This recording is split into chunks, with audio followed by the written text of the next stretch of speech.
9টায়, এখন 9:42। তো আমাদের সময় হয়ে গেছে ক্লাসটা স্টার্ট করার। তো আজকে আমরা ফার্স্ট পেপারের একটা চ্যালেঞ্জিং চ্যাপ্টার নিয়ে স্টার্ট করব আমাদের জার্নি। তো চ্যালেঞ্জিং চ্যাপ্টার বললে সবার মাথায় কি আসে? নিউটনিয়ান মেকানিক্স, ঠিক না? তো আমরা নিউটনিয়ান মেকানিক্স দিয়ে শুরু করব, একদম বেসিক থেকে স্টার্ট করব। আমি জানি আমি কিছু রেকর্ডেড ক্লাসেস দিয়েছিলাম আমাদের ফেসবুক পেজে এবং ফেসবুক গ্রুপে। এই রেকর্ডেড ক্লাসের যে কন্টেন্টগুলো আছে ওগুলো আমি কিছুটা রিপিট করব, কিছুটা না সবটাই রিপিট করব, কারণ আমি জানি এখানে অনেকে রেকর্ডেড ক্লাসগুলো হয়তো দেখেন নাই। ঠিক আছে, তো আমরা আজকে একদম বেসিক থেকে একদম স্ক্র্যাচ থেকে পড়বো। ঠিক আছে, একদম স্ক্র্যাচ থেকে পড়বো। আর পড়ার সময় আমার একটা রিকোয়েস্ট আপনাদের কাছে, সেটা হচ্ছে আপনারা আমার কথা আগে শেষ করতে দিবেন। ঠিক আছে, আমার কথা আগে শেষ করতে দিবেন। আমি কিছু যদি বোঝাই, আগে আমাকে সুযোগটা দিবেন বলার, এরপরে আপনি আপনার কোয়েশ্চেন করবেন। আপনি কোয়েশ্চেন করার সুযোগ পাবেন, আপনি কোয়েশ্চেন করার সুযোগ পাবেন, আপনি অপেক্ষা করবেন সুযোগটার জন্য। ঠিক আছে, আপনার জন্য লেকচারটা ইন্টারাপ্ট না করেন, কারণ আমাদের পড়ানোর সময় একটা ধারাবাহিকতা থাকে।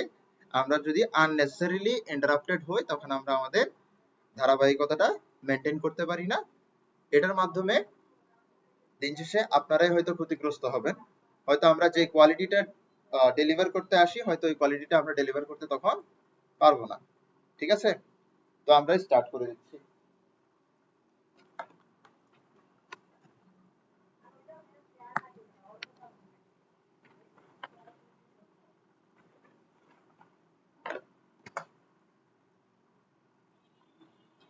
আশা করি আমার স্ক্রিনটা দেখা যাচ্ছে, আশা করি আমার স্ক্রিনটা দেখা যাচ্ছে, আমার ব্ল্যাকবোর্ড। তো আজকে আমরা শুরু করব নিউটনীয় বলবিদ্যা। ঠিক আছে, নিউটনীয় বলবিদ্যা। নিউটনীয় বলবিদ্যাকে আমরা ইংলিশে কি বলি? Newtonian mechanics. Newtonian mechanics. বিসমিল্লাহ। নিউটনীয় বলবিদ্যা।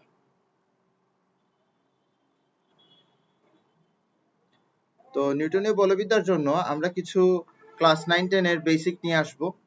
ক্লাস 9-10 এর এগুলো আসলে একদম খুবই বেসিক পড়ালেখা, এগুলোতে কেউ বিরক্ত হবেন না। খুব বেসিক পড়ালেখা দিয়ে শুরু করব। প্রথমে আমরা শুরু করব স্মরণ দিয়ে। প্রথমে আমরা শুরু করব স্মরণ। স্মরণ কি জিনিস? তো ধরো এটা একটা বিন্দু, এ বিন্দু, এটা হচ্ছে বি বিন্দু। তো একটা বস্তু ধরো এ বিন্দু থেকে বি বিন্দুতে গেল, এ বিন্দু থেকে বি বিন্দুতে গেল, এন্ড সে ধরো এই গ্রিন কালার প্যাথটা, এই গ্রিন কালার পথটা অনুসরণ করে সে এই বিন্দু থেকে বি বিন্দুতে গেল। এই যে পথ আছে, এই পথের যে দৈর্ঘ্যটা আছে, এই পথের দৈর্ঘ্য, এই যে পথের দৈর্ঘ্য আছে, এই পথের দৈর্ঘ্যটা হবে দূরত্ব। এই পথের দৈর্ঘ্যটা কি হবে? এই পথের দৈর্ঘ্যটা হবে দূরত্ব। এই পথের দৈর্ঘ্যটা হবে দূরত্ব। এই পথের দৈর্ঘ্যটা হবে দূরত্ব। এবার আমরা যদি এই দুইটা বিন্দুকে একটা সরলরেখা দিয়ে সংযুক্ত করি, এই সরলরেখার দৈর্ঘ্য হবে সরণ, এই সরলরেখার দৈর্ঘ্য হবে সরণ। সরলরেখাটা কি? এবি। এবি এর দৈর্ঘ্য, এই সরলরেখার দৈর্ঘ্যটা কি হবে? এই সরলরেখার দৈর্ঘ্যটা হবে সরণ। এই সরলরেখার দৈর্ঘ্যটা হবে কি? সরণ। ঠিক আছে, সরণ। তো সরণ কি? সরণ হচ্ছে একটা গতিশীল বস্তু কোনো না কোনো একটা বিন্দু থেকে আরেকটা বিন্দুতে যাবে। এই যে আদি বিন্দু আর শেষ বিন্দু, এই আদি বিন্দু আর শেষ বিন্দুর মাঝখানে যে রৈখিক দূরত্বটা আছে, বা বলতে পারি যে লম্ব দূরত্বটা আছে, এটাকে কি বলা যেতে পারে? সরণ বলা যেতে পারে। ঠিক আছে, অথবা আমরা বলতে পারি আদি বিন্দু আর শেষ বিন্দুকে যে সরলরেখা যুক্ত করে সেই সরলরেখার দৈর্ঘ্যকে আমরা কি বলতে পারি? সরণ বলতে পারি। এগুলো আপনারা ক্লাস 9-10 এ পড়ছেন, এগুলো নিয়ে আপনাদের ভালো বেসিক আছে আগে থেকে, আমি জানি, তবে আমি একটু পড়াচ্ছি। আসো, তো এই যে সরণ আছে, সরণের একক কি? সরণের একক হচ্ছে মিটার। সরণের একক হচ্ছে মিটার। আমরা সরণ পড়ে ফেলছি, এখন আমরা কি পড়বো? এখন আমরা পড়বো হচ্ছে বেগ। বেগ কি জিনিস? বেগ হচ্ছে একক সময়ে সরণ। একক সময়ে সরণ, এটাকে কি বলা হয়? বেগ বলা হয়। একক সময়ে সরণ, এটাকে কি বলা হয়? এটাকে বেগ বলা হয়। আচ্ছা, ধরো টি সময়ে সরণ হচ্ছে এস। সরণকে কি দিয়ে প্রকাশ করা হয়? এস দিয়ে প্রকাশ করা হয়। সরণকে কি দিয়ে প্রকাশ করা হয়? এস দিয়ে প্রকাশ করা হয়। তো ধরো টি সময়ে সরণ হচ্ছে এস, টি সময়ে সরণ এস, টি সময়ে সরণ এস, টি সময়ে সরণ এস। তাহলে 1 সেকেন্ডে সরণ কত? 1 সেকেন্ডে সরণ হচ্ছে এস বাই টি। তো একক সময়ে যে সরণ এটাকে কি বলা হয়? এটাকে বলা হয় বেগ। তাহলে বেগ কি? S by T. বেগ কি? S by T. আশা করি বুঝছো, আশা করি বুঝছো। ক্লাস 9-10 এর পড়া। এবার আমরা এককে আসি। বেগের একক কি হবে? আমরা এককটা পাবো এই সূত্র থেকেই। আমরা বেগ সমান সমান দুইটা রাশির অনুপাত দিছি, ঠিক না? তো আমরা সূত্রতে কি করব? রাশিগুলোর একক বসিয়ে দিব, এরপর আমরা বেগের একক পেয়ে যাব। তো সরণের একক কি? মিটার। সময়ের একক কি? সেকেন্ড। তাহলে বেগের একক কি? Metre per second, metre per second, metre per second. তো সময়ের সাপেক্ষে, সময়ের সাপেক্ষে, সময়ের সাপেক্ষে সরণ এটাকে কি বলা হয়? বেগ। সময়ের সাপেক্ষে সরণ এটাকে বলা হয় বেগ। আচ্ছা, সরণ কি জিনিস দিন শেষে? সরণ হচ্ছে এক কথায় অবস্থানের পরিবর্তন। সরণ কি জিনিস? অবস্থানের পরিবর্তন। আমরা ইন্টারমিডিয়েটে আসে কোনো কিছুর সাপেক্ষে কোনো কিছুর পরিবর্তন, এটা ডিফারেন্সিয়েশন দিয়ে পড়বো। এটা কি দিয়ে পড়বো? ডিফারেন্সিয়েশন দিয়ে পড়বো। তাহলে বেগ কি? বেগ হচ্ছে সময়ের সাপেক্ষে অবস্থানের পরিবর্তন। সময়ের সাপেক্ষে অবস্থানের পরিবর্তন, ঠিক না? বা সময়ের সাপেক্ষে মানে সময়ের সাপেক্ষে অবস্থানের পরিবর্তন হচ্ছে কি? বেগ। তো এটাকে আমরা ডিফারেন্সিয়েশনের সাহায্যে পড়তে পারি।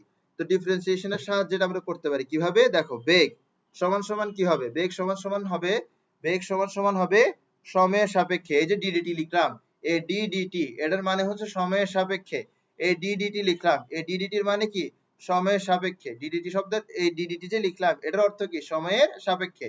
তাহলে এই যে ভি সমান সমান বেগ সমান সমান কি লিখলাম? সময়ের সাপেক্ষে। সময়ের সাপেক্ষে সময়ের সাপেক্ষে কোন রাশিটাকে বেগ বলা হয়? সময়ের সাপেক্ষে অবস্থানের পরিবর্তন বা সময়ের সাপেক্ষে সরণ, এটাকে কি বলা হয়? বেগ বলা হয়। এটাকে কি বলা হয়? বেগ বলা হয়। তাহলে বেগ সমান সমান ডিডিটি অফ এস। বেগ সমান সমান কি? DDT of S. বেগ সমান সমান ডিডিটি অফ এস। এখন আমি এই অন্তরীকরণের কাহিনীগুলোতে খুব বেশি যাব না। কেন যাব না? কারণ কিছুদিন পরে তোমরা অন্তরীকরণ পড়বা। অন্তরীকরণ যখন পড়বা তখন তোমরা অন্তরীকরণে বস হয়ে যাবা। তখন তোমাকে এই টাইপের ম্যাথগুলো বুঝাই দেওয়ার প্রয়োজন পড়বে না। তুমি নিজে নিজে করতে পারবা ম্যাথগুলো। এগুলো এত ইজি ইজি ম্যাথ হয়। ঠিক আছে? ওকে। তাহলে আমরা বেগ পড়ে ফেলছি। এবার আমরা যেটা পড়বো সেটা হচ্ছে সমবেগ। এবার আমরা যেটা পড়বো সেটা হচ্ছে সমবেগ। কি পড়বো আমরা? সমবেগ, সমবেগ, সমবেগ, সমবেগ। সমবেগ মানে কি? সমবেগ মানে হচ্ছে প্রত্যেক সেকেন্ডে একই পরিমাণ দূরত্ব অতিক্রম করা হচ্ছে। প্রতি সেকেন্ডে একই পরিমাণ দূরত্ব অতিক্রম করা হচ্ছে। প্রতি সেকেন্ডে একই পরিমাণ দূরত্ব অতিক্রম করা হচ্ছে। প্রতি সেকেন্ডে একই পরিমাণ দূরত্ব অতিক্রম করা হচ্ছে। প্রতি সেকেন্ডে একই পরিমাণ দূরত্ব অতিক্রম করা হয়। এটাকে কি বলা হয়? বা প্রতি সেকেন্ডে একই পরিমাণ সরণ। প্রতি সেকেন্ডে একই পরিমাণ সরণ। প্রতি সেকেন্ডে একই পরিমাণ সরণ। এটাকেই বলা হয় সমবেগ। এটাকেই বলা হয় সমবেগ। এটাকেই বলা হয় সমবেগ। আচ্ছা, সমবেগটা আমরা একটু বোঝার চেষ্টা করি। একটু বোঝার চেষ্টা করি। আমরা সংখ্যা রেখা পড়ছি না? ওই সংখ্যা রেখার মতো কিছু একটা পড়বো এখন আমরা, ঠিক আছে?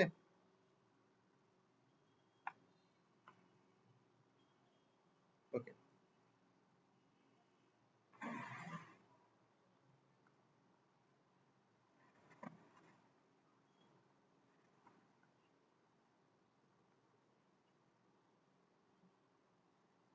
ঠিক আছে। ওকে, তো ধরো এটা হচ্ছে, এখানেও ধরো দূরত্ব বুঝাচ্ছে, ঠিক আছে? কি বুঝাচ্ছে? দূরত্ব বুঝাচ্ছে। ধরো এটা 2 মিটার, এটা 4 মিটার, এটা 6 মিটার, এটা 8 মিটার, এটা 10 মিটার, এটা 12 মিটার, এটা 14 মিটার। ধরো এটা দূরত্ব বা সরণ বুঝাচ্ছে। দূরত্ব বা সরণ বুঝাচ্ছে।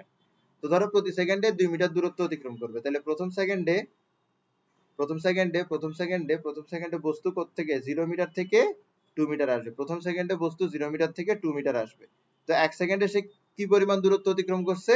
2 মিটার দূরত্ব অতিক্রম করছে। তাই বলে প্রথম সেকেন্ডে তার বেগ হচ্ছে 2 মিটার পার সেকেন্ড। প্রথম সেকেন্ডে তার বেগ কি? প্রথম সেকেন্ডে তার বেগ হচ্ছে 2 মিটার পার সেকেন্ড।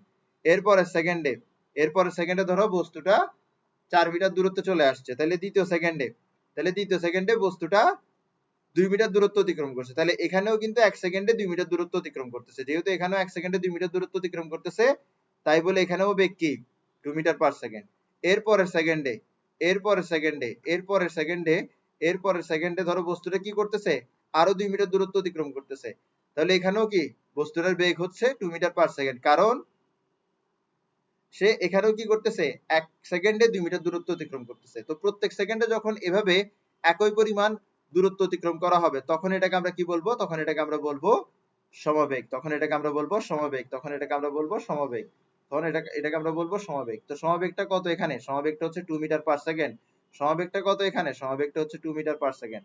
সমবেগটা কত এখানে, সমবেগটা হচ্ছে 2 মিটার পার সেকেন্ড। সমবেগটা কত, 2 মিটার পার সেকেন্ড।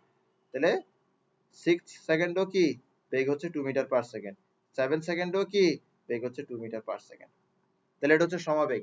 সমবেগ কি, প্রত্যেক সেকেন্ডে একই পরিমাণ দূরত্ব অতিক্রম হয়, এটাকেই বলা হয় সমবেগ। আচ্ছা, সমবেগ আমরা পড়ে ফেললাম। সমবেগ পড়ার পরে আমরা পড়বো হচ্ছে ভরবেগ। সমবেগ পড়লাম, এখন আমরা পড়বো হচ্ছে ভরবেগ। এগুলো সবগুলো ক্লাস 9-10 এর টপিক, কিন্তু এই টপিক গুলো সম্পর্কে না ধারণাটা পরিষ্কার না থাকলে তুমি নিউটনের বলবিদ্যা কখনো বুঝবা না। আচ্ছা, ভরবেগ দেখি তোমাদের মধ্যে অনেকে আমাকে বলো তো দেখি ভরবেগ কি জিনিস।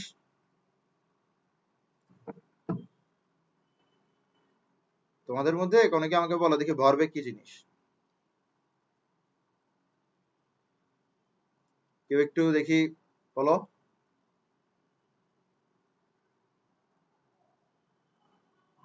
কেউ কি পারবেন না, ভরবেগ কি জিনিস? ইন্টারঅ্যাক্ট করতে হবে তো, আমরা লাইভ ক্লাস কেন নিচ্ছি, আপনাদের সাথে কথা বলার জন্যই তো। ইন্টারঅ্যাক্ট করতে হবে। আমি জানি আপনাদের মধ্যে সবাই জানেন ভরবেগ কি জিনিস। আচ্ছা ঠিক আছে, আমরা সামনে আরো ইন্টারঅ্যাক্ট করব। আজকে ফার্স্ট ক্লাস, আজকে হয়তো ইন্টারঅ্যাক্ট করতে মন চাইতেছে না, বা আজকে একটু জড়তা কাজ করতেছে, ঠিক না? তো সমস্যা নাই, আমরা সামনে চলে যাই। তো ভরবেগ, ভরবেগ কি জিনিস? ভরবেগ হচ্ছে, ভরবেগ হচ্ছে এমন একটা রাশি যেটা প্রকাশ করে মানে গতিশীল বস্তুকে থামানো কতটা কঠিন, এটা ভরবেগ প্রকাশ করে। ঠিক আছে, এটা কে প্রকাশ করে, ভরবেগ প্রকাশ করে। আচ্ছা, ভরবেগ এটা আমরা কিভাবে পেতে পারি? কোন একটা বস্তুর ভরবেগ পেতে পারি তার ভর এবং বেগের গুণফল করে। কোন একটা বস্তুর ভরবেগ কিভাবে পেতে পারি? কোন একটা বস্তুর ভরবেগ পেতে পারি তার ভর আর বেগের গুণফলের মাধ্যমে, ঠিক না? এটাই হচ্ছে ভরবেগ। তো কোন একটা বস্তুর ভরবেগ কি, তার ভর এবং বেগের গুণফল। আচ্ছা, তো এই যে ভরবেগ আছে, ভরবেগ থেকে আসলে আমরা জানতে পারি এটা কি, মানে এই ভরবেগ আমি জানলাম, কোন একটা বস্তুর ভরবেগ আমি জানলাম, তো তাতে আমার লাভটা কি হইলো? এই ভরবেগ জানার মাধ্যমে আমি বুঝতে পারবো যে বস্তুটাকে থামানো কতটা কঠিন, বস্তুটাকে থামানো কতটা কঠিন, থামানো কতটা কঠিন, থামানো কতটা কঠিন, বস্তুটাকে থামানো কতটা কঠিন, এটা আমরা বুঝতে পারবো ভরবেগ দিয়ে। তো ধরো একটা রিক্সা আছে, একটা রিক্সা আছে, এই রিক্সার ভর হচ্ছে ধরো, এই রিক্সার ভর হচ্ছে ধরো 100 কেজি। হ্যাঁ, এবার এই রিক্সার বেগ হচ্ছে ধরো 50 মিটার পার সেকেন্ড। ওকে, এবার ধরো একটা বাস আছে, একটা বাস, এটার বেগ, এটার ভর হচ্ছে ধরো, এটার ভর হচ্ছে ধরো 1000 কেজি। এটার ভর কত, 1000 কেজি। আর এটার বেগ কত, এটার বেগ হচ্ছে ধরো 2 মিটার পার সেকেন্ড। এবার তোমার দিকে এই রিক্সা আসতেছে, এই বাস আসতেছে।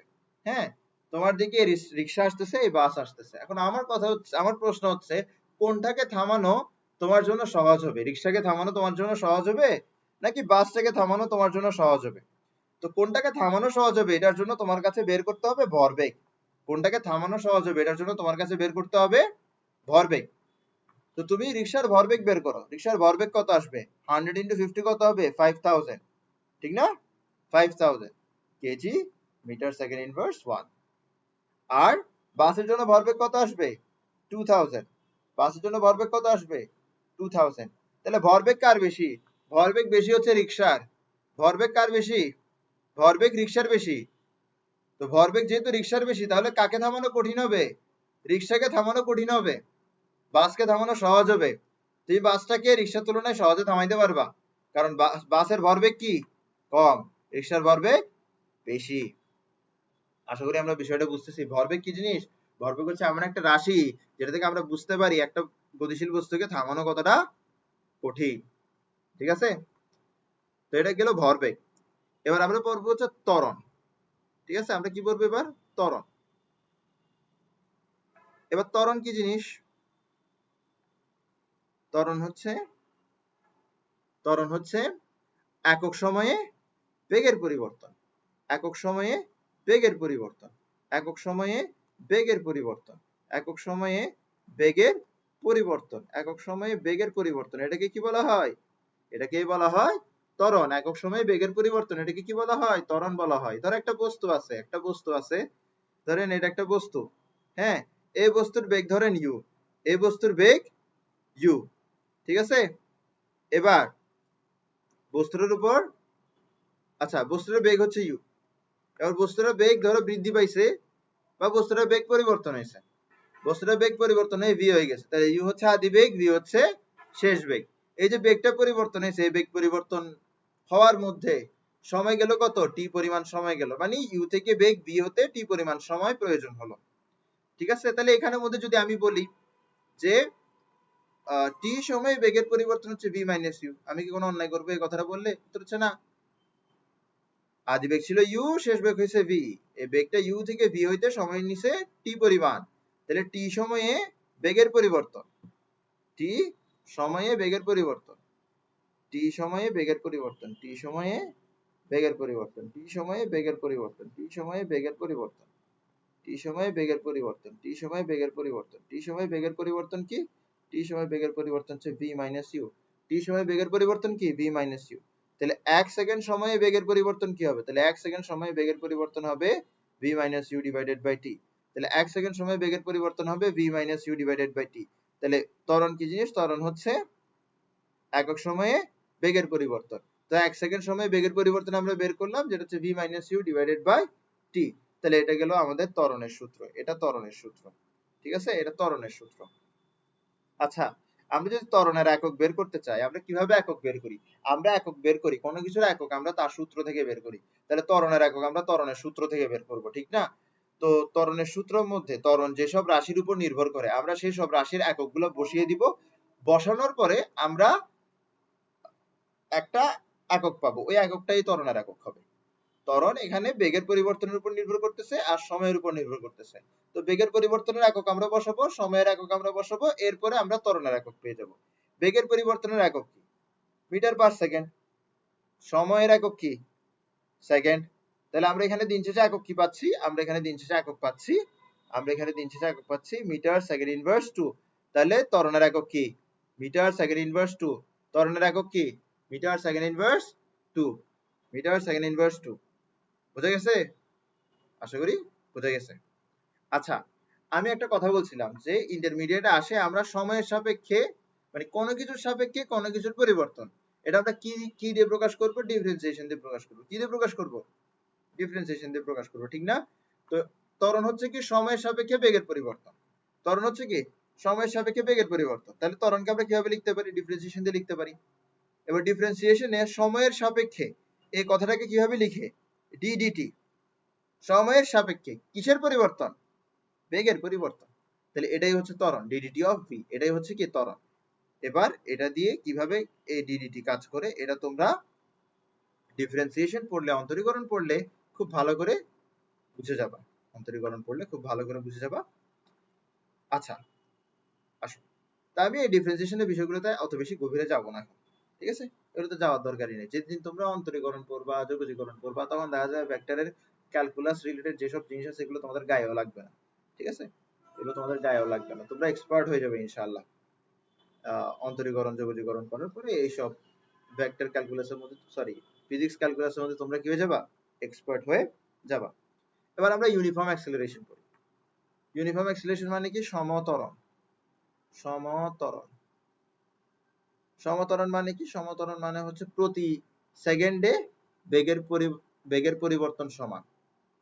প্রতি সেকেন্ডে একই বেগের পরিবর্তন, প্রতি সেকেন্ডে একই বেগের পরিবর্তন, প্রতি সেকেন্ডে একই বেগের পরিবর্তন, প্রতি সেকেন্ডে একই বেগের পরিবর্তন, প্রতি সেকেন্ডে একই বেগের পরিবর্তন, প্রতি সেকেন্ডে একই বেগের পরিবর্তন, প্রতি সেকেন্ডে একই বেগের পরিবর্তন, এটাকে কি বলা হয়? এটাকে বলা হয় সমত্বরণ। এটাকে কি বলা হয়? সমত্বরণ। আচ্ছা, তো আমরা এই জিনিসটা একটু এখান থেকে নিয়ে যাব, একটু লাগবে আমাদের।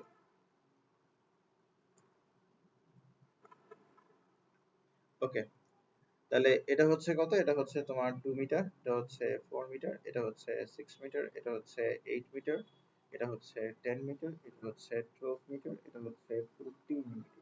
ঠিক আছে? তো ধরো প্রথম সেকেন্ডে ধরো এখানে বেগ কত ছিল? এ বরাবর বেগ ছিল হচ্ছে কত? 0। শুরুতে বেগ কত ছিল? 0। প্রথম সেকেন্ডে ধরো বস্তুটা 2 মিটার দূরত্ব অতিক্রম করছে। প্রথম সেকেন্ডে যদি 2 মিটার দূরত্ব অতিক্রম করে, তাহলে প্রথম সেকেন্ডে বেগ কত? প্রথম সেকেন্ডে বেগ হচ্ছে 2 মিটার পার সেকেন্ড। ঠিক আছে? প্রথম সেকেন্ডে বেগ কত? 2 মিটার পার সেকেন্ড। এরপর ধরো দ্বিতীয় সেকেন্ডে বস্তুটা 4 মিটার দূরত্ব অতিক্রম করছে। দ্বিতীয় সেকেন্ডে বস্তুটা কত মিটার দূরত্ব অতিক্রম করছে? 4 মিটার দূরত্ব অতিক্রম করছে। তাহলে দ্বিতীয় সেকেন্ডে বেগ কত? দ্বিতীয় সেকেন্ডে বেগ হচ্ছে 4 মিটার পার সেকেন্ড। দ্বিতীয় সেকেন্ডে বেগ কত? দ্বিতীয় সেকেন্ডে বেগ হচ্ছে 4 মিটার পার সেকেন্ড। দ্বিতীয় সেকেন্ডে বেগ কত? 4 মিটার পার সেকেন্ড। এরপরে তৃতীয় সেকেন্ডে ধরো বস্তুটা 6 মিটার দূরত্ব অতিক্রম করছে। তৃতীয় সেকেন্ডে বস্তুটা কি পরিমাণ দূরত্ব অতিক্রম করছে? 6 মিটার দূরত্ব অতিক্রম করছে ধরো।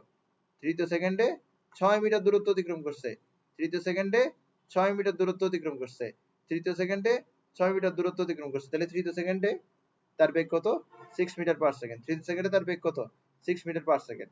তো তুমি একটা জিনিস খেয়াল করো, এখানে বেগের পরিবর্তনটা কিরকম হচ্ছে? প্রথমে বেগ ছিল কত? প্রথমে বেগ ছিল 2 মিটার পার সেকেন্ড। প্রথম সেকেন্ডে বেগ ছিল কত? 2 মিটার পার সেকেন্ড। দ্বিতীয় সেকেন্ডে বেগ কত হয়েছে? 4 মিটার পার সেকেন্ড। এরপরে সেকেন্ডে বেগ কত হয়েছে? 6 মিটার পার সেকেন্ড। তো প্রথম সেকেন্ডে বেগ কত ছিল? 2 মিটার পার সেকেন্ড। দ্বিতীয় সেকেন্ডে বেগ কত হয়েছে? 4 মিটার পার সেকেন্ড। তৃতীয় সেকেন্ডে বেগ কত হয়েছে? 6 মিটার পার সেকেন্ড। তাহলে প্রত্যেক সেকেন্ডে বেগের পরিবর্তন কি? প্রত্যেক সেকেন্ডে বেগের পরিবর্তন হচ্ছে 2 মিটার পার সেকেন্ড করে। প্রত্যেক সেকেন্ডে বেগের পরিবর্তন 2 মিটার পার সেকেন্ড করে। তো প্রত্যেক সেকেন্ডে বেগের পরিবর্তন যেহেতু সমান, তাই বলে এটাকে কি বলা হচ্ছে? এটাকে সমত্বরণ বলা হচ্ছে। তো আশা করি সমত্বরণ কি জিনিস বুঝছো? আশা করি সমত্বরণ কি জিনিস বুঝছো। এবার আমরা পড়বো হচ্ছে অসমতরণ। কি পড়বো? অসমতরণ। অসমতরণ পড়বো। ঠিক আছে? আসো, অসমতরণ।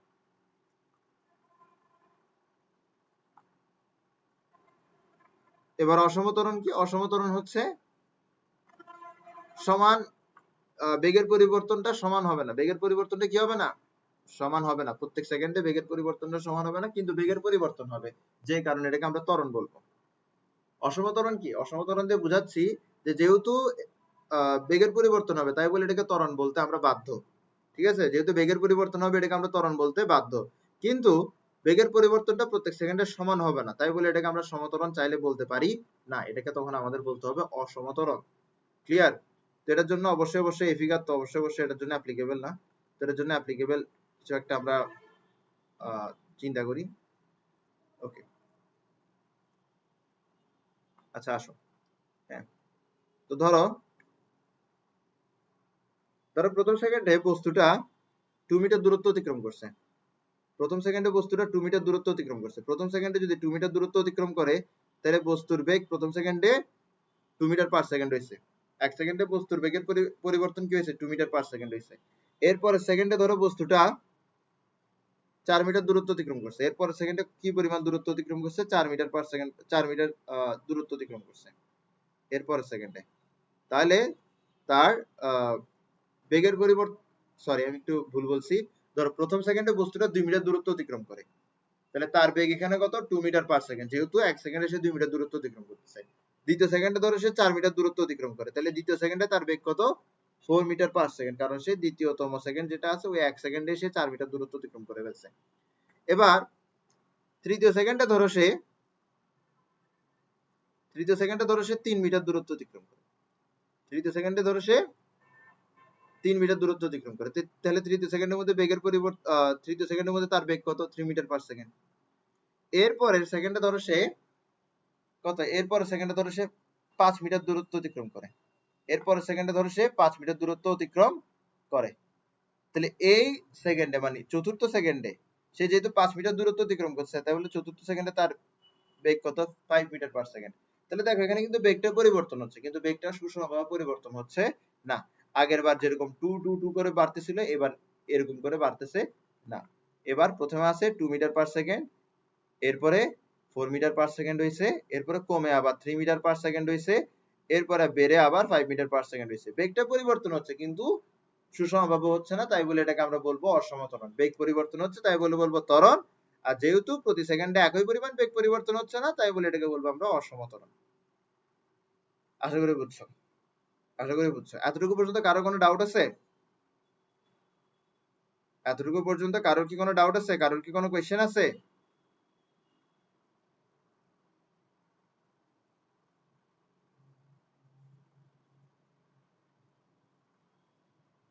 এতটুকু পর্যন্ত কারোর কি কোনো ডাউট আছে? কারোর কি কোনো কোয়েশ্চেন আছে?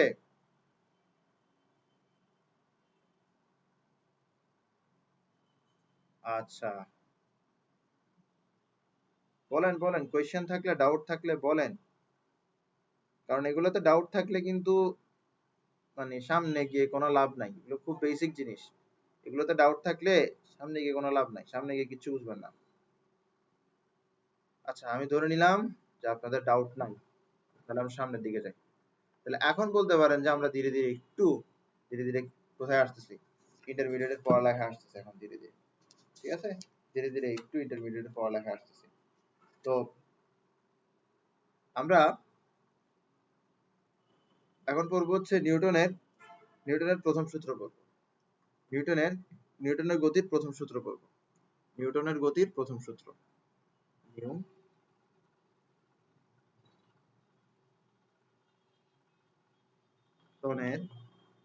গতির প্রথম সূত্র, নিউটনের গতির প্রথম সূত্র।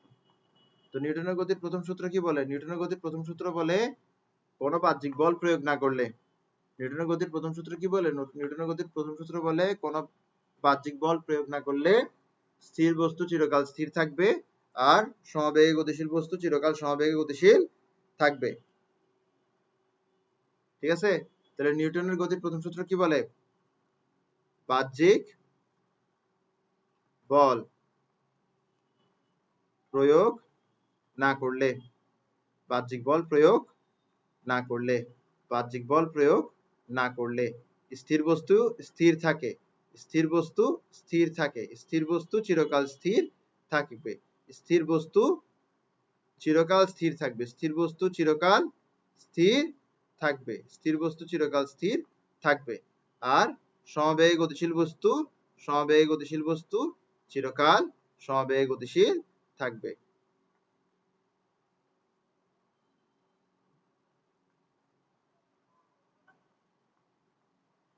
সমবেগে গতিশীল বস্তু চিরকাল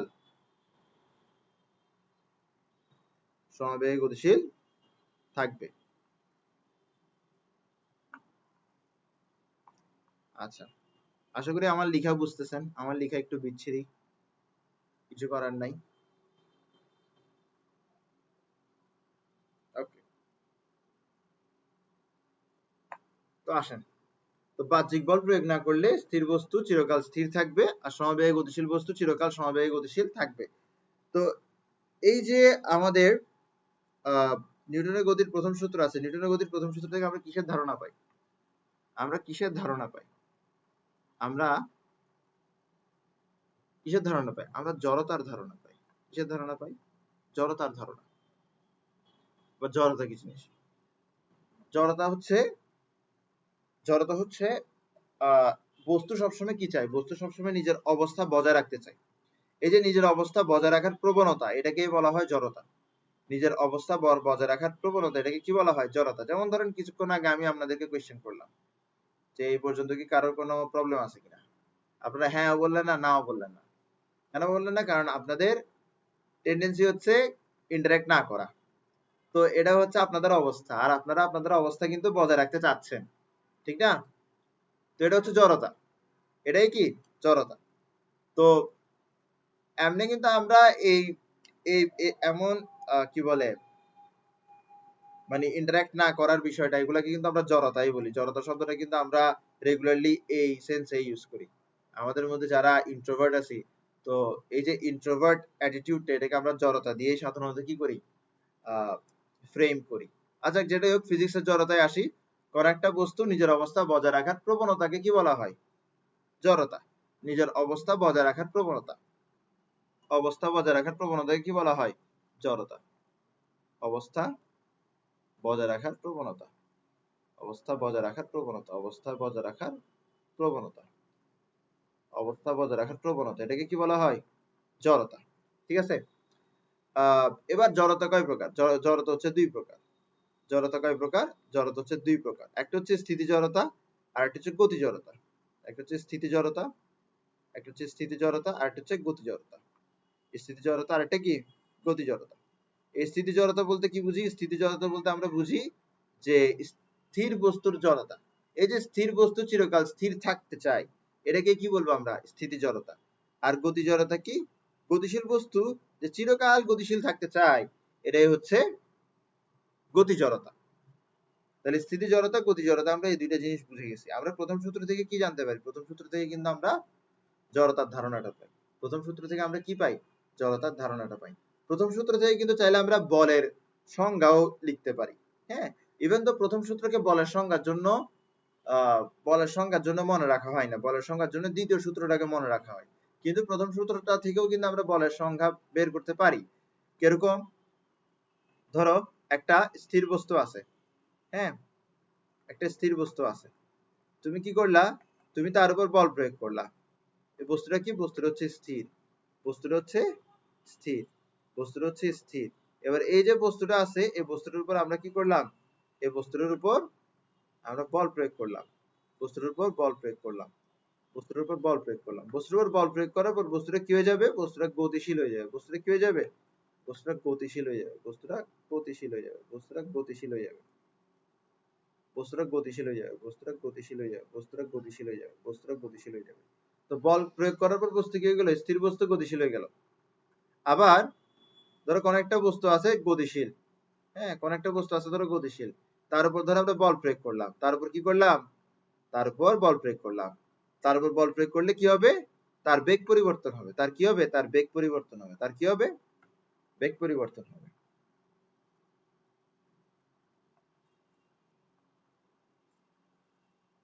আবার আবার আবার আমরা এইভাবেও বলতে পারি যে ধরো একটা গতিশীল বস্তু আছে, তার উপর আমরা বল প্রয়োগ করলাম, কিন্তু তার যে গতি আছে তার গতির বিপরীত দিকে বলটা প্রয়োগ করলাম। তাহলে তার বেগ তো পরিবর্তন হতেই পারে, এমন হতে পারে যে সে স্থির হয়ে যেতে পারে, এমন হতে পারে যে কি সে স্থির হয়ে যেতে পারে। ঠিক আছে। তো তুমি একটা জিনিস খেয়াল করো, বল কি করতেছে? বল কিন্তু অবস্থা পরিবর্তন করতেছে। তাহলে বল হচ্ছে এমন এক রাশি যা বস্তুর অবস্থা পরিবর্তন করে। কি পরিবর্তন করে? অবস্থা পরিবর্তন করে।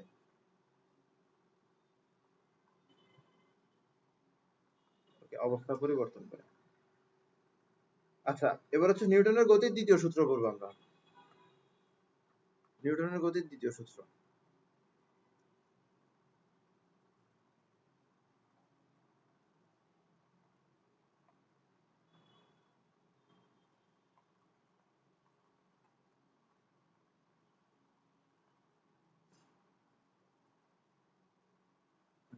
নিউটনের গতির দ্বিতীয় সূত্র। তো নিউটনের গতির দ্বিতীয় সূত্র কি? নিউটনের গতির দ্বিতীয় সূত্র বলে যে বল হচ্ছে ভরবেগের পরিবর্তনের হার। বল হচ্ছে ভরবেগের পরিবর্তনের হার। এটাই হচ্ছে কি নিউটনের গতির দ্বিতীয় সূত্র। তাহলে এখানেই কিন্তু বলের সংজ্ঞা দিয়ে দেওয়া হয়েছে। এখানে কিন্তু বলের সংজ্ঞা দিয়ে দেওয়া হয়েছে। বল হচ্ছে কি? বল হচ্ছে ভরবেগের পরিবর্তনের হার। বল হচ্ছে কি? ভরবেগের পরিবর্তনের হার। তো ধরো একটা বস্তু আছে, হ্যাঁ, এটা একটা বস্তু, এটা একটা বস্তু। এই যে বস্তু আছে, এই বস্তুর একটা বেগ আছে u, এই বস্তুর একটা ভর আছে m। তো এই যে বস্তু আছে, এই বস্তুর উপর আমরা কি করলাম? এই বস্তুর উপর আমরা বল প্রয়োগ করলাম। কিছুক্ষণ আগে আমরা দেখলাম যে বল প্রয়োগ করলে বস্তুর অবস্থা পরিবর্তন হয়। তাহলে এখানে ধরো বস্তুর বেগ পরিবর্তন হলো, বস্তুর বেগ u থেকে v হয়ে গেল। বস্তুর ভরের কিছু হবে? বল প্রয়োগ করলে ভরের কি কিছু হয়? ভর যা আছে তাই থাকবে। বল প্রয়োগ করার আগে যে ভর ছিল, বল প্রয়োগ করার পরেও কি একই ভর থাকবে। তো এখানে আমরা আদি ভরবেগ পাবো, ভর ইন্টু আদি বেগ, এটা হচ্ছে আদি ভরবেগ। এখানে আমরা শেষ ভরবেগ পাবো, ভর ইন্টু শেষ বেগ। তাহলে আমরা আদি ভরবেগ পাইলাম, শেষ ভরবেগ পাইলাম। ঠিক আছে। এবার বল কি জিনিস? বল হচ্ছে ভরবেগের পরিবর্তনের হার। তাহলে ভরবেগের পরিবর্তন কি এমভি মাইনাস এমইউ। এই যে ভরবেগের পরিবর্তন হয়েছে, এই ভরবেগের পরিবর্তন হতে ধরো টি পরিমাণ সময় লাগছে, তাহলে আমরা ভরবেগের পরিবর্তনের হারকে কিভাবে লিখতে পারি, MV minus MU divided by T, এভাবে লিখতে পারি। আচ্ছা, এরপর আমরা কি করতে পারি, এরপর আমরা কিন্তু এখানে কমন নিতে পারি। কি কমন নিতে পারি, এম কমন নিতে পারি। যদি এমটাকে কমন নিয়ে ফেলি তাহলে এমটাকে কমন নিলে এখানে আসবে V minus U divided by T. এই যে V minus U divided by T, এটা কি জিনিস, দেখো এটা হচ্ছে শেষ বেগ, এটা হচ্ছে আদি বেগ, আর এটা হচ্ছে সময়। তো দেখো এটা হচ্ছে বেগের পরিবর্তনের হার, এটা কি বেগের পরিবর্তনের হার। তা আমরা কিছুক্ষণ আগে পড়ে ফেলছি যে বেগের পরিবর্তনের হারটা কি, বেগের পরিবর্তনের হারটা হচ্ছে ত্বরণ। বেগের পরিবর্তনের হারটা কি, বেগের পরিবর্তনের হারটা হচ্ছে ত্বরণ। ঠিক আছে, বেগের পরিবর্তনের হারটা হচ্ছে ত্বরণ। ওকে, তাহলে এখানে আমরা দুইটা সূত্র পাচ্ছি, এখানে আমরা দুইটা সূত্র নেই, এখানে আমরা এই পুরাটাই কি বলতে পারি, পুরাটাকে আমরা সূত্র বলতে পারি, পুরাটাকে আমরা সূত্র বলতে পারি। ঠিক আছে, পুরোটাকে আমরা সূত্র বলতে পারি, পুরোটাকে আমরা সূত্র বলতে পারি। আচ্ছা, হ্যালো, আসসালামু আলাইকুম, বলেন। আমি অনলাইন ক্লাস নিচ্ছি। হ্যাঁ হ্যাঁ হ্যাঁ, পরে বল দিব। আচ্ছা, কিছু কল রিসিভ করতে হয়, কিছু করার নাই, সরি। ওকে, তো আমরা একটু পড়ালেখায় ফেরত আসি। তো তো এটা হচ্ছে নিউটনের গতির দ্বিতীয় সূত্র। নিউটনের গতির দ্বিতীয় সূত্র থেকে আমরা কি পাই, আমরা বলের সংজ্ঞা পাই, বলের সূত্রটা পাই, বল যে ভর ইনটু ত্বরণ, এই সূত্রটা আমরা পাই। আচ্ছা, ঠিক আছে। হুম, আচ্ছা, তো চাইলে আমরা এটাকে এভাবে লিখতে পারি না, আমরা পড়ছি না যে কোনো কিছুর সাপেক্ষে কোনো কিছুর পরিবর্তন। তো যেমন ধরো বল, বল এখানে কি, বল এখানে হচ্ছে সময়ের সাপেক্ষে ভরবেগের পরিবর্তন। তো কোনো কিছুর সাপেক্ষে কোনো কিছুর পরিবর্তন, এটা আমরা কি দিয়ে পেতে পারি, ডিফারেন্সিয়েশন দিয়ে পেতে পারি। কি দিয়ে পেতে পারি, ডিফারেন্সিয়েশন দিয়ে পেতে পারি। তো সময়ের সাপেক্ষে ভরবেগের পরিবর্তন, তাহলে এটাকে চাইলে আমরা এভাবে লিখতে পারি না, সময়ের সাপেক্ষে ভরবেগের পরিবর্তন, এভাবেও লিখতে পারি। ঠিক আছে, তো এই যে ডিফারেন্সিয়েশনের সূত্রগুলো ইউজ করে যেসব ম্যাথ আছে, এগুলো আমি বারবার বারবার বারবার বলতেছি যে অন্তরীকরণ শেষ করার পরে এগুলো আপনাদের জন্য কোনো ব্যাপার হবে না, এগুলো আপনারা খুব সহজে পারবেন। ঠিক আছে, আশা করি বুঝছেন, আশা করি বুঝছেন। আচ্ছা, তাহলে আমরা সামনের দিকে যাই, তাহলে আমরা সামনের দিকে যাই। এবার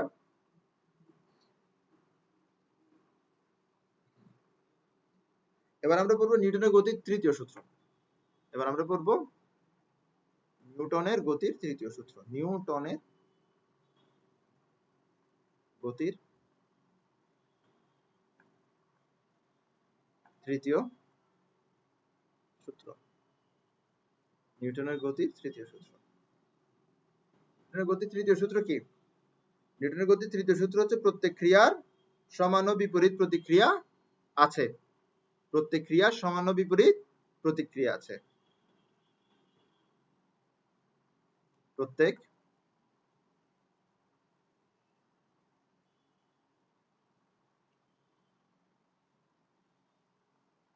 ক্রিয়ার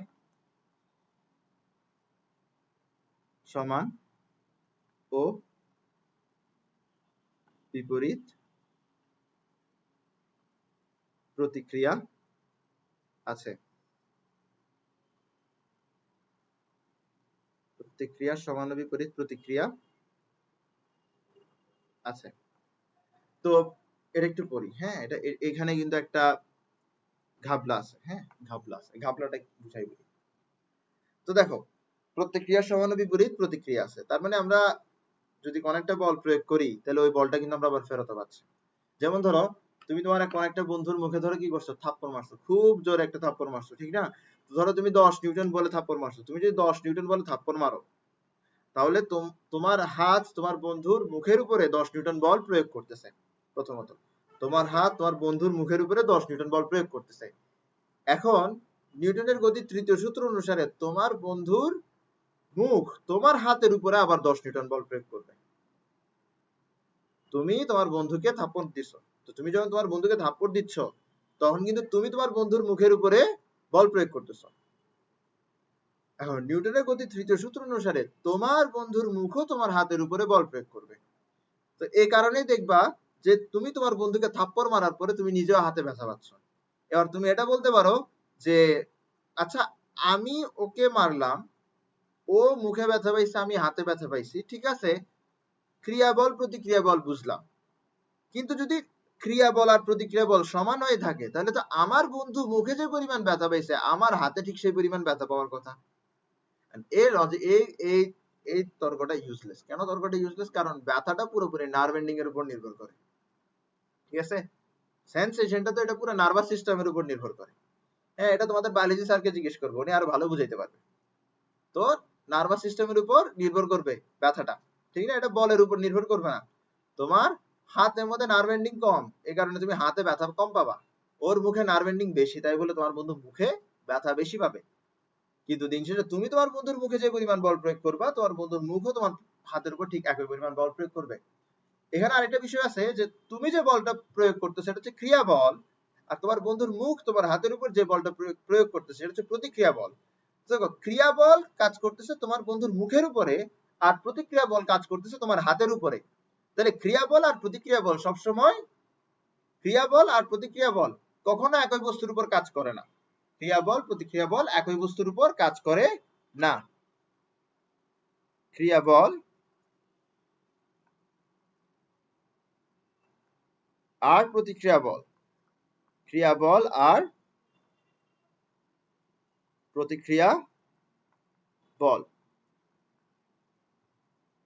একই বস্তুর উপর কাজ করে না।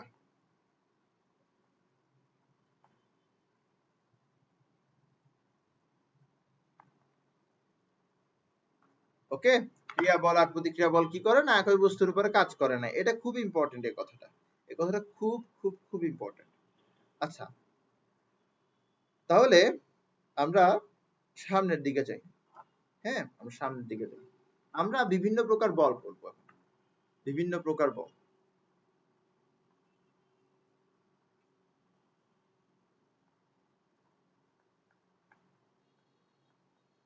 এই বিভিন্ন প্রকার বলের মধ্যে প্রথমে ধরো আমরা পড়বো তলের প্রতিক্রিয়া বল করতে পারি। তলের প্রতিক্রিয়া বল, তলের তলের প্রতিক্রিয়া বল, তলের প্রতিক্রিয়া বল, তলের প্রতিক্রিয়া বল।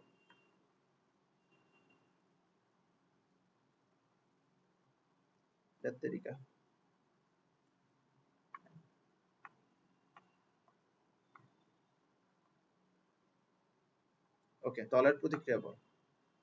তো ধরেন এটা একটা বস্তু, এটা একটা তল, এটা একটা তল, এই তলের উপর ধরেন একটা বস্তু আছে, তলের উপর কি আছে? একটা বস্তু আছে। এটা ধরেন সেই বস্তুটা। এবার এই বস্তুটার ওজন কাজ করবে এই তলের উপরে, মানে এই বস্তুটা কিন্তু এই তলের উপরে বল প্রয়োগ করবে। বলটা কি? তার ওজন বল। এখন আসলে এখানে একটা কনফিউশন আছে, অনেকে কিন্তু এই জিনিসটা একটু বিশ্বাস করতে কষ্ট পায় যে ওজন বলটা আসলে মানে কোন একটা বস্তু ওজন বলটা প্রয়োগ করতেছে, এই কথাটা বিশ্বাস করতে অনেকে মনে কষ্ট পায় বা বিশ্বাস করতে চায় না। কেন চায় না আমি নিজে জানি না, একটু বোঝানো কষ্ট হয়ে যায়। তো ফর এক্সাম্পল যদি কি হয়, ধরো তুমি মানে অনেক সময় হয় না যে আমরা আমাদের ভাগিনা বা কাজিন ব্রাদার ছোট কাউকে কি করি, আমরা পিঠে নিয়ে আমরা চড়ি না? পিঠে নিয়ে আমরা কি গরু হই বা ঘোড়া হই তাদের জন্য। তো যখন হয় আমরা কিন্তু 5-10 মিনিট পরে কি হয়, 5-10 মিনিট পরে কিন্তু পিঠে খুবই ব্যথা, খুব ব্যথা হয়। খুব ব্যথা কেন হচ্ছে? তোমার কাজিন তো তোমার পিঠে লাফাই নাই, ঝাঁপাই নাই, ব্যথা কেন হয়েছে? নিশ্চয়ই সে বল প্রয়োগ করছে। সে তো বসে থেকে থেকে কি বল প্রয়োগ করলো? সে বসে থেকে থেকে তার নিজের ওজন বলটা প্রয়োগ করলো। তাহলে কোন একটা বস্তু যদি কোথাও থাকে তাহলে সে ওখানে কিন্তু তার ওজন বলটা প্রয়োগ করতেছে। তাহলে এই যে বস্তুটা আছে, সাদা রঙের বস্তুটা আছে, এটাই তলের উপর তার ওজন বলটা প্রয়োগ করতেছে।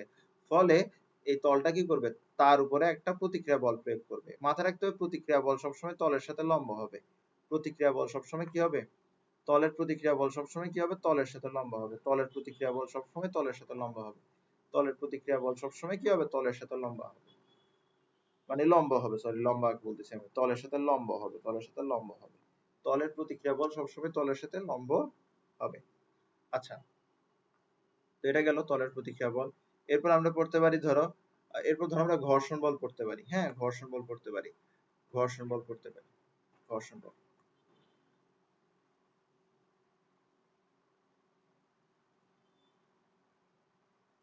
ঘর্ষণ বল কি? ঘর্ষণ বল হচ্ছে কোন একটা বস্তু কোন একটা তল দিয়ে যাওয়ার সময় সে তল কর্তৃক যে বাধাদানকারী বল অনুভব করে। কোন একটা বস্তু তার অবস্থান পরিবর্তন করার সময় তল কর্তৃক যে বাধাদানকারী বল অনুভব করে, বা বস্তু তল কর্তৃক যে বাধাদানকারী বল অনুভব করে, সেটাকে কি বলা হয়? ঘর্ষণ বল বলা হয়। সেটাকে কি বলা হয়? ঘর্ষণ বল বলা হয়। যেমন ধরো ফর এক্সাম্পল এটা হচ্ছে শাহজাহান তপনের বই, কারেক্ট? এবার আমি যদি কি করি, আমি জানি না তোমরা আসলে ভালো করে খেয়াল করে দেখতে পারতেছো কিনা, যদি আমি কি করি, আমি যদি এটা এখানের মধ্যে এই মার্কারটাকে আমি এরকম করে নিতে চাই, তাহলে এই যে বইয়ের তলটা আছে বা বইয়ের ঢালটা আছে, এটা কি করবে? এটা একটা বাহদানকারী বল প্রয়োগ করবে। কি করবে? একটা বাহদানকারী বল প্রয়োগ করবে আমার এই মার্কারের উপরে। তো আমার মার্কার কোন দিকে যাচ্ছে? আমার মার্কার যাচ্ছে বাম দিকে। আমার মার্কার যাচ্ছে বাম দিকে, কিন্তু এই বাহদানকারী বল কোন দিকে হবে? ডান দিকে হবে, ঠিক না? যদি বলটা ডান দিকে না হয় বা গতির বিপরীত দিকে না হয়, তাহলে এটা বাধাদানকারী বল হবে না, ঠিক না? তো ঘর্ষণ বল কি? একটা বাধাদানকারী বল। যেহেতু সে বাধাদানকারী বল, সে অবশ্যই বস্তুর গতির বিপরীত দিকে কাজ করবে। আর এই বাধাদানকারী বলটা কে দিবে? তল দিবে, তল।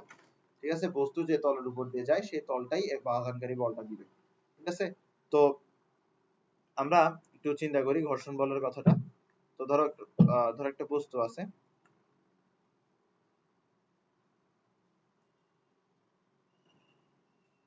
ধরো এটা হচ্ছে সেই বস্তুটা। এবার এই বস্তুটা ধরো এই দিক দিয়ে যাচ্ছে, বস্তুটার বেগ ধরো এইদিকে।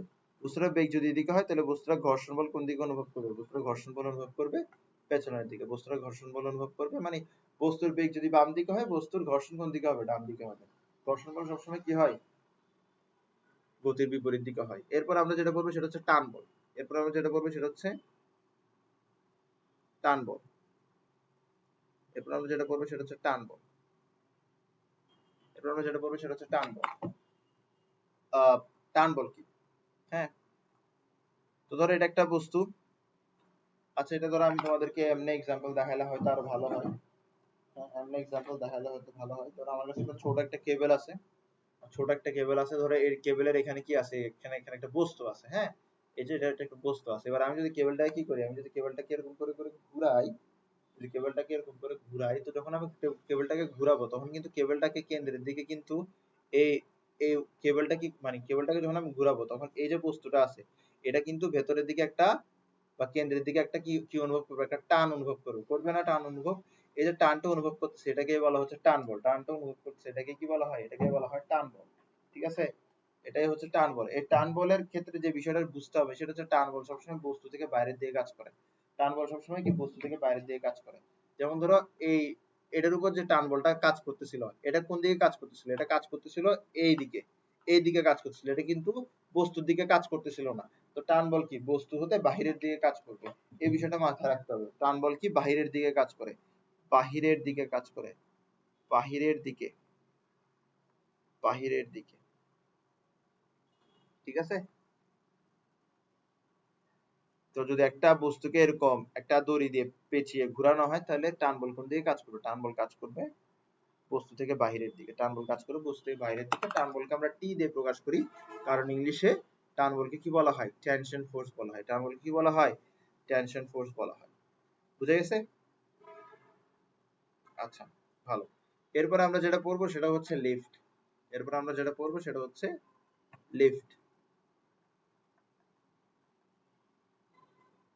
লিফট, ওকে।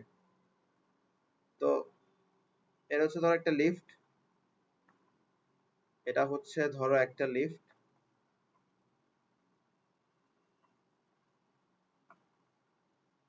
এটা হচ্ছে ধরো একটা লিফট। এটা হচ্ছে ধরো একজন ভদ্রলোক।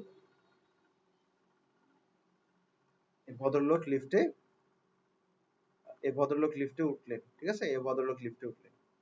এবার কথা হচ্ছে এই ভদ্রলোক দাঁড়ায় আছেন, কিচ্ছু করতেছেন না। তাহলে এই ভদ্রলোক কি লিফটের মেঝের উপরে, লিফটের ফ্লোরের উপরে কোনো বল প্রয়োগ করতেছে? অবশ্যই করতেছে। তার ওজন বলটা প্রয়োগ করতেছে। এই ভদ্রলোক লিফটের মেঝের উপরে তার ওজন বলটা প্রয়োগ করতেছে। তার ওজন বলটা প্রয়োগ করতেছে। তার ওজন বলটা প্রয়োগ করতেছে। ঠিক আছে? তার ওজন বলটা প্রয়োগ করতেছে। আচ্ছা, তার ওজন বলটা প্রয়োগ করতেছে। যেহেতু ভদ্রলোক লিফটের মেঝের উপরে তার ওজন বল প্রয়োগ করতেছে, লিফটের মেঝেও কিন্তু ভদ্রলোকের উপর একটা প্রতিক্রিয়া বল প্রয়োগ করবে। একটা কি প্রয়োগ করবে? প্রতিক্রিয়া বল প্রয়োগ করবে, যেটা হচ্ছে আর। যেটা হচ্ছে কি? আর। যেটা হচ্ছে আর। এই যে আর আছে, এই আর এর কিন্তু আমরা অনেকগুলো পরিচয় জানবো। এই আর এর কিন্তু আমরা অনেকগুলো পরিচয় জানবো, অনেকগুলো পরিচয় শিখবো। ঠিক আছে? অনেকগুলো পরিচয় শিখবো। এই লিফট কেসটাতে আমরা আর এর অনেকগুলো পরিচয় শিখবো। ঠিক আছে? এই মুহূর্তে তুমি আর কি বুঝতেছো? এই মুহূর্তে তুমি আর দিয়ে বুঝতেছো প্রতিক্রিয়া বল বা রিঅ্যাকশন ফোর্স। কি বুঝতেছো? রিঅ্যাকশন ফোর্স বুঝতেছো। ঠিক আছে? এবার ধরো এই যে লিফট আছে, লিফটটা কিভাবে আছে? লিফটটা ধরো স্থির আছে। কি আছে? লিফটটা ধরো স্থির আছে। লিফটটা স্থির আছে। লিফটটা স্থির আছে। যদি লিফটটা স্থির থাকে, যদি লিফটটা স্থির থাকে, তাহলে যদি লিফটে স্থির থাকে, তাহলে এই আর সমান সমান কিন্তু এমজি হবে। আর সমান সমান কিন্তু এমজি হবে। আর সমান সমান কিন্তু এমজি হবে। ঠিক আছে? এটা এটা তোমরা বুঝতেছো। এটা তোমরা বুঝতেছো। নিউটনের তৃতীয় সূত্র দিয়ে তোমরা এটা বুঝতেছো যে লিফটের মেঝের উপরে যদি ভদ্রলোক কি পরিমাণ বল প্রয়োগ করেন, আর আর এমজি পরিমাণ বল প্রয়োগ করেন, তাহলে লিফটের মেঝেও তার উপরে আর পরিমাণ বল প্রয়োগ করবে এবং আর এবং এমজি সমান হবে। ঠিক আছে? এবার লিফট ধরো সমত্বরণে উপরের দিকে যায়, বা মানে ত্বরণে উপরের দিকে যায়, বা সমত্বরণে উপরের দিকে যায়। সমত্বরণে উপরে যায়। সমত্বরণে উপরে যায়। লিফট সমত্বরণে উপরে যায়। এই যে ত্বরণে, সমত্বরণে যাচ্ছে, এই ত্বরণটা হচ্ছে এ। এই ত্বরণটা হচ্ছে কি? এ। লিফটটা ধরো সমত্বরণে উপরে যায়, এই ত্বরণটা হচ্ছে কি? এ। এই ত্বরণটা হচ্ছে এ। এই ত্বরণটা হচ্ছে এ। এবার আমরা F is equals to ma যে সূত্রটা আছে, এই সূত্রটা প্রয়োগ করা শিখব। F is equals to ma এই সূত্রটা আমরা প্রয়োগ করা শিখব। আচ্ছা, লিফট লিফট কি হচ্ছে? সমত্বরণে উপরের দিকে যাচ্ছে। লিফট সমত্বরণে উপরের দিকে যাচ্ছে। এই যে F আছে, F কে আমরা কি বলি? F কে আমরা বলি হচ্ছে নিট বল। F কে কি বলি? নিট বল। নিট বল মানে কি? নিট বল মানে হচ্ছে, নিট বল মানে হচ্ছে বড় বল মাইনাস ছোট বল, বা তোমরা বলতে পারো লব্ধি বল। লব্ধি বল বলতে পারো, কিন্তু এই লিফটের কেসে আমরা নিট বলকে কি বলতে পারি? বড় বল মাইনাস ছোট বল। কোন একটা বড় বল থেকে ছোট বলকে বাদ দাও, তুমি নিট বল পেয়ে যাবা। খুব সহজ। তো দেখো, এই যে আর ছিল, আর কি কিছুক্ষণ আগে আমি কি বলতেছিলাম? প্রতিক্রিয়া বল। কিন্তু এখন আমি তোমাদেরকে কিন্তু শুরুতে বলে দিয়েছিলাম আর এর কিন্তু পরিচয়টা আমরা চেঞ্জ করতে থাকবো। আর কে তুমি প্রতিক্রিয়া বল না বলে, আর কে তুমি চাইলে বলতে পারো লিফট কর্তৃক বল। কি বলতে পারো? লিফট কর্তৃক বল। লিফট কর্তৃক বল। তাহলে দেখো, ভদ্রলোক নিচে তার ওজন বল সম পরিমাণ বল প্রয়োগ করতেছে, লিফট উপরের দিকে আর পরিমাণ বল প্রয়োগ করতেছে। লিফট উপরে যাচ্ছে, তাহলে কে বড়? আর বড় নাকি এমজি বড়? অবশ্যই আর বড়।